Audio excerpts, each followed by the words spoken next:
Hello and welcome to another episode of NPT Banking. This is your host Nitan Trilokekar talking to you again about a special point today.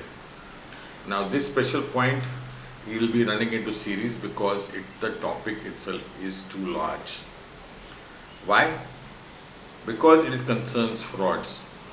You see, over the years I've been talking about fraud detection at various places, training centers or banks, and at the institute, at various places all over India.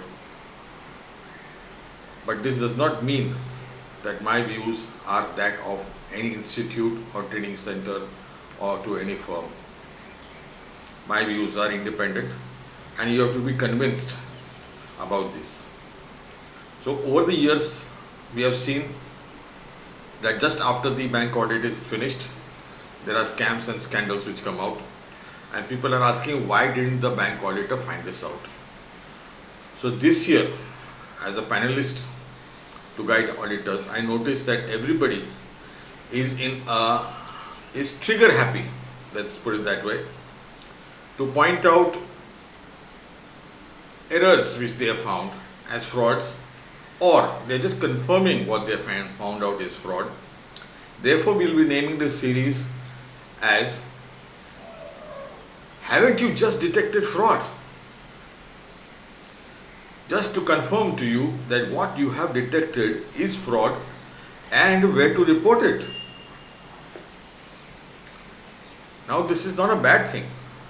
If you have discovered fraud, you have to report it. We have a definition of fraud under the Indian Penal Code, which states that the person making the action or making the statement knows that it is untrue. Otherwise, it is under a belief that he thinks it is true, then it is a misrepresentation. This is one of the finer distinctions. Let's go into that later. Let's go into a very simple definition of fraud.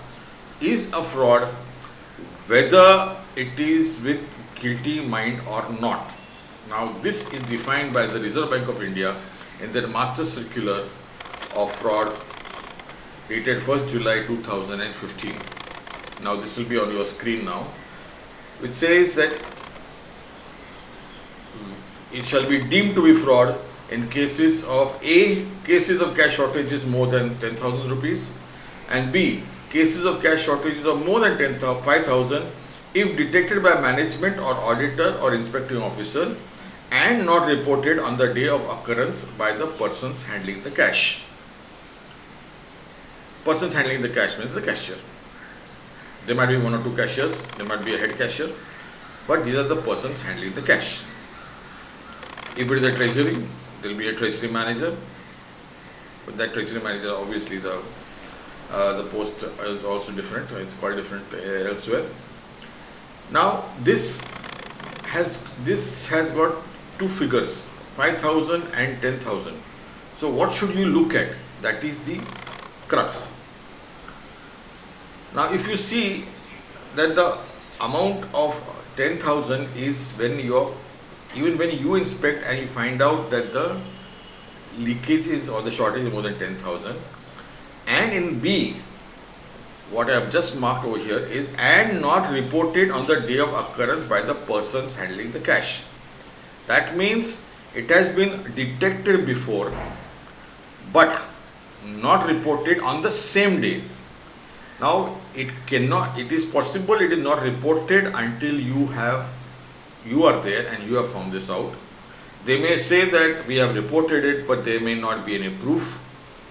Now this proof is what you require as an auditor. They say that we had called up and said, "Hello, Mr. Regional Manager, we have a cash shortage today." This phone call is not as evidence. What you require is a written communication with a copy and an acknowledgement of some sort from that office that it is sent. Otherwise, I'll just type a letter, inter-office memo, and say that this is the cash shortage and keep it in the file only. There may be a reaction which has come from the other office telling me what to do, that is telling the branch what to do. then that is an acknowledgement. In today's age, you may say there is email. True, having authored a book on Guide to Information Technology Act, let me share with you that every email is not evidence. Email which is signed by a digital signature is only evidence, and the truth is inter-office communication is hardly done by a digital signature and therefore will not stand in court unless both parties agree that this email has been sent by me, has been read by me, has been received by me. So unless this is done, it is not evidence as far as you are concerned. So unless you get in writing in front of you before the audit is over that this communication was received by them on the same day, then fine. Now here again, the same day. This is the quotation in the circular. Reporting to the higher authorities on the next day will not constitute a regular course of action and shall be deemed to be fraud. That is what this cash shortage means. In a case referred to us recently, cash shortage was not done at the cashier level. It was done at the ATM. ATM balance showed a shortage of X amount. In this case, although the circular was made at the time when ATMs were proliferant, they were there left and right, 2015, they were available. The cash shortage was not discovered on the same day, due to which this circular now gets activated if the amount X which is shortage is more than 10,000. If already reported, then it still constitutes a fraud because it is not reported on the same day. The cash shortage can be seen only if the balance as on ATM, in the ATM, which is available just at the press of a button. I'm sorry to use that term, but it is available as a menu function in the ATM. What is the balance today? You can ask and get a report. And that report should tally with your GL or the cash balance as on the end of the day or any beginning of the day. If the ATM is attached to the branch, if it is not, you can never find this out, and the ATM is not under your jurisdiction for audit. If it is, then you have to give a disclaimer that since the balances cannot be verified with the GL or the cash balance as per the GL in the bank of the bank, because it is not attached to the branch, this action cannot be done by you. In fact, that means nothing can be done by you.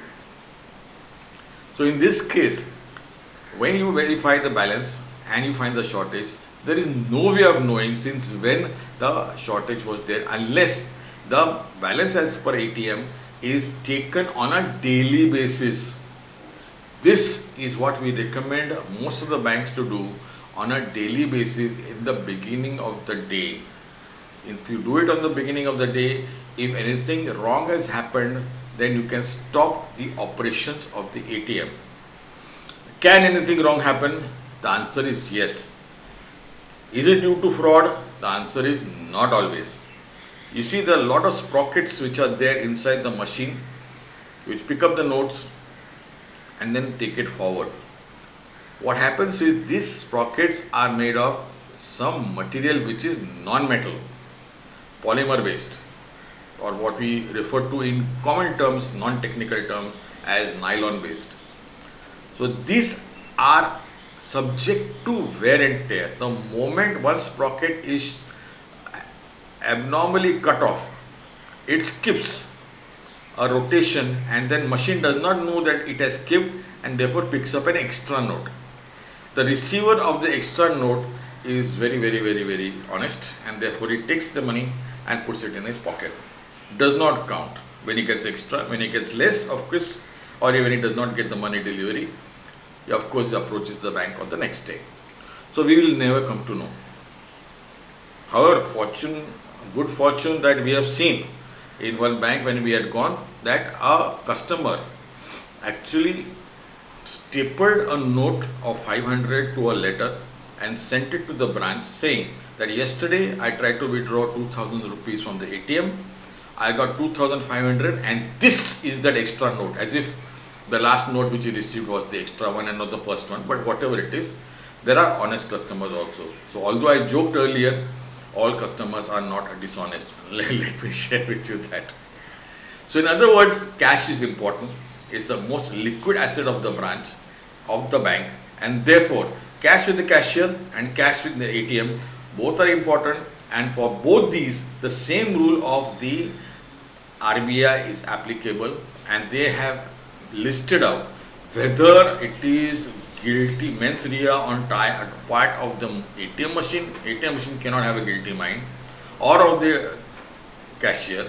About this amount, it is a fraud. Whether anybody can be blamed with it or not is a different issue. Then where do we report this? Now this is the classification of frauds which the RBI has got. This is on your screen right now, and we shall be seeing it. This is what we will analyze.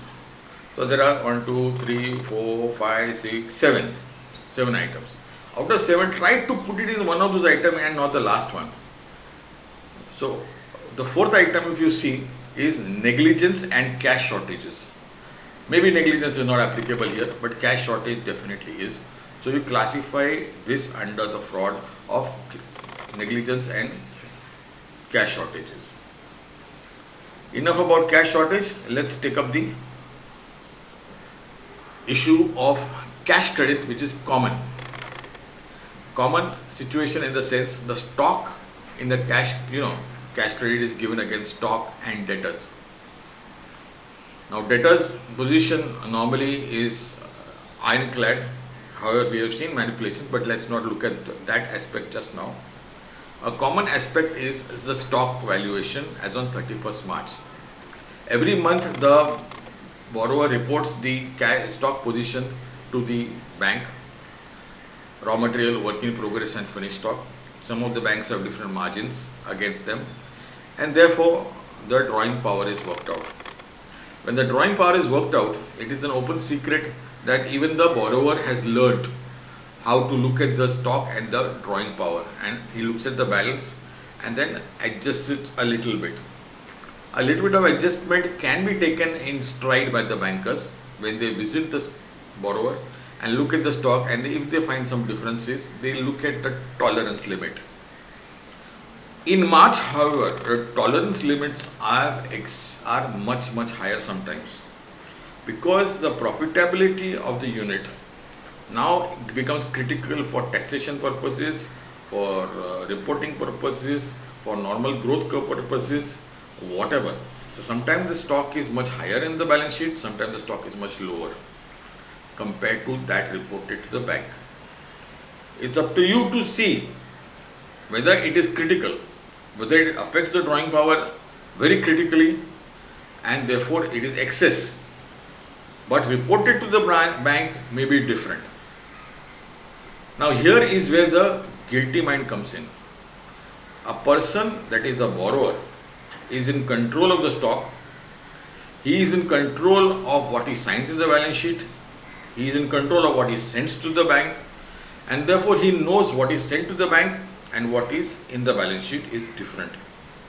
So a person who knows it is different and has signed at two places is definitely committing a fraud, and therefore if you want to report this as fraud, I would encourage you only if it is critical.